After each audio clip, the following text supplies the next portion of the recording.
KTR साहब ये हमारे स्टेट के लीडर नहीं है, लोग नेशनल लीडर से भी ज्यादा रिस्पेक्ट करते हैं। उन्होंने जिस तरह काम किया है, जिस तरह तेलंगाना में अमल लाया है, जिस तरह हमारे महान और महात्मा लीडर केसीआर साहब ने 14 साल जद्दोजहद कर ये तेलंगाना हासिल किया है। तेलंगाना को पूरा लूटा जा रहा था।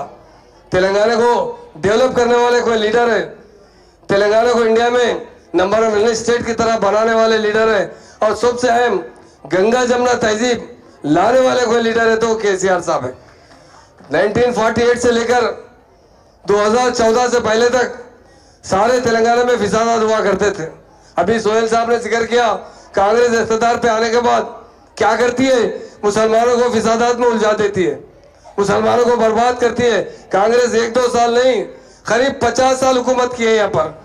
आज मुसलमानों का जो हाल है वही केसीआर साहब ने 9.5 साल में रेजिडेंशियल स्कूल कायम किए।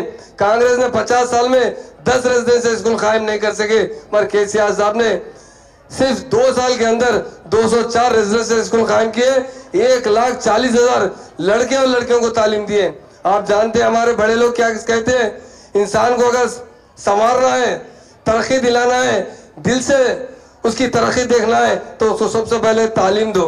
तालीम देने वाले कोई लीडर है वो केसीआर साहब है, और गंगा जमुना तहजीब लाने वाले कोई लीडर है वो केसीआर साहब है। केसीआर साहब पॉलिटिकल पार्टी पावर के लिए नहीं बनाए थे, तेलंगाना हासिल करने के लिए ये पार्टी बनाई गई थी। और उन्होंने खासतौर से 2009 में मरण वक्त 11 दिन तक बैठा तेलंगाना के लिए, हमारा तेलंगाना चाहिए, क्योंकि तेलंगाना का पैसा पूरे का पूरा आंध्रा में खर्चा किया जाता था।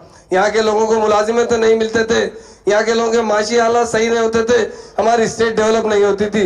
इसके लिए केसीआर साहब ने 11 दिन तक मरण पर बैठा था, पर 11वें दिन उनकी हालत इतनी खराब हुई थी, जब हमारे जयशंकर साहब जिंदा थे, साहब के बहुत से लोग जाके साहब से गुजारिश किए, साहब आप भारत तोड़ दीजिए, तेलंगाना बाद में लेंगे। केसीआर साहब एक बात कहा, मेरी जान गई तो परवाह नहीं है, मुझे मेरा तेलंगाना चाहिए, मेरी आवाम की तरक्की चाहिए। ये बोलने वाला कोई लीडर है वो केसीआर साहब। ये कांग्रेस पार्टी धोखेबाज पार्टी है, मुसलमानों को धोखा देती है, सारे लोगों को धोखा देती है। आप जानते हैं ना, केटीआर साहब सब चीज बताएंगे आपको, हमारे साथ कैसा धोखा किया गया। हमें सिर्फ वायदे किए गए, गारंटियां बताए गए, पर किसी पे अमल नहीं किया गया। एक मुसलमान मिनिस्टर को नहीं बनाया गया। आप उसके मुकाबले में केसीआर साहब को देखिए, उन्होंने डिप्टी सीएम का होता दिया आपके भाई को, उन्होंने होम मिनिस्टर का होता दिया। इसी को सेकुलरिज्म कहते हैं। ये सेकुलरिज्म बोलने से नहीं चलता, मुसलमानों को हर जगह फिसादात में उलझाने से नहीं चलता। ये रेवंत रेड्डी के बारे में जो आप सुन रहे हैं, किस तरह गरीबों को खत्म करें।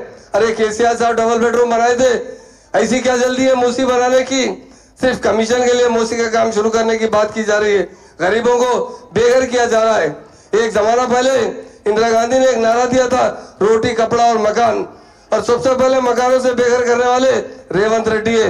यही उनकी पॉलिसी है, इनका बेस ही बीजेपी से है, आप जानते हैं। तो इसलिए आज हमारे पार्टी में बहुत से नौजवान भाई शिरकत की है पार्टी में, उनका मैं वेलकम भी करता हूं। और आपसे एक ही बात कहता हूं, हिंदुस्तान में कोई अगर सेकुलर पार्टी है तो वो बीआरएस पार्टी है। सेकुलर लीडर है केसीआर साहब है और केटीआर साहब है। ये फैमिली है पूरी काम करने वाली, आपके लिए हर किस्म की कुर्बानी देने के लिए तैयार है, और आपकी अच्छी खुशहाली देखने वाली है तो बीआरएस पार्टी। मैं तमाम मेरे भाइयों ने जो आज पार्टी में आए और हमारी बहनें बहुत सी आई हैं, मैं कहता हूँ आपके बच्चों का मुस्तकबिल बनाने वाला कोई लीडर है वो केसीआर साहब।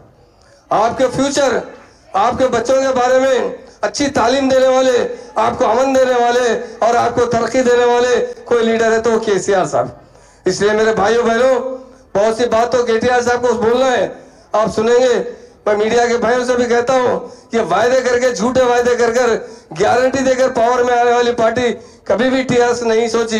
कोई वायदा नहीं करते हुए केसीआर साहब ने हर किस्म से तरक्की दी है। आज गरीब लोग दुआ दे रहे हैं हाथ उठाकर, आप व्हाट्सएप में देख रहे हैं, बोल रहे कि अरे केसीआर साहब कितने अच्छे इंसान थे, हमें 9.5 साल में कभी बेघर नहीं किया, मगर ये रेवंत रेड्डी 8 महीने में आने के साथ ही हमें बेघर कर रहे हैं। मेरे भाइयों बहनों, आपका हमेशा फ्यूचर, आपकी मुस्तकबिल, जिंदगी आपके बच्चों की अच्छी बनाने वाले कोई लीडर है वो केसीआर साहब है। केसीआर साहब एक अमली इंसान है, हमेशा लोगों को खुशहाल देखना चाहते हैं, सबको तरक्की दिलाना चाहते हैं। इसलिए मेरे भाइयों बहनों जो आज बीआरएस पार्टी में शामिल हुए, यकीनन मैं उन सबका शुक्रिया अदा करता हूं। और एक बात बताता हूं, हमारे केटीआर साहब भी बड़े डायनेमिक लीडर है, बड़े हमदर्द इंसान है। आप जानते हैं जब मूसी नदी को आज नहीं कल डेवलप कर सकते, इमीडिएट मालूम होते ही 10 करोड़ रुपए का ऐलान किया गया कि हमें किसी भी तरह लीगल सपोर्ट के लिए